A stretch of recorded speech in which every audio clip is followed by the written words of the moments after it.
Well, staying on the money theme right now, IRS attorneys may be working this 4th of July as they get ready for a very busy week ahead. Top lawyers are going to make 2 separate court appearances. They face the challenge of explaining how the agency, including Commissioner John Koskinen, handled Lois Lerner's missing emails. Daniel Halper is online editor for the Weekly Standard. Daniel, you know, all of a sudden we're getting more and more questions about exactly why some 18-year-old Russian hacker can't come in and find these missing emails. Now it's going into a courtroom next week. Is this finally the moment where the IRS is going to have to fork over the documents, fork over the information in front of a judge? Well, a judge will decide whether or not outside experts can have the ability to look into IRS's system and figure out how these emails were lost, if they were lost, or how the systems crashed, if they did crash.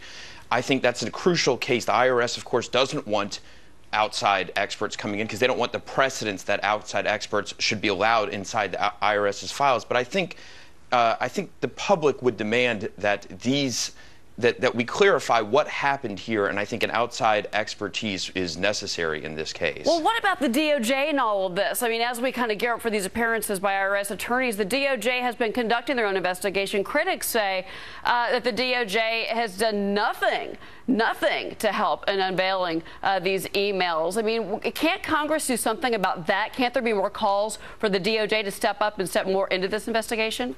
There will be, and there should be, but the problem is that the DOJ is led by Eric Holder, and Eric Holder is an Obama loyalist through and through. President Obama, of course, told Bill O'Reilly a couple months ago that there wasn't a smidgen of corruption in the IRS case. So if the head of the DOJ, and President Obama don't believe that there's any corruption here, what is there to look into? So first there needs to be acknowledgement that maybe, possibly, something here went wrong, which the Department of Justice and President Obama don't seem ready to acknowledge, and then there will be an investigation. The problem is that the Justice Department doesn't really seem forthcoming and don't seem willing to cooperate with the Republican-led House of Representatives. Well, I mean, True the Vote, a Houston group, they're in the middle of this now. Judicial Watch, the lawsuit there, all of this is going to be unfolding in a very busy week next week.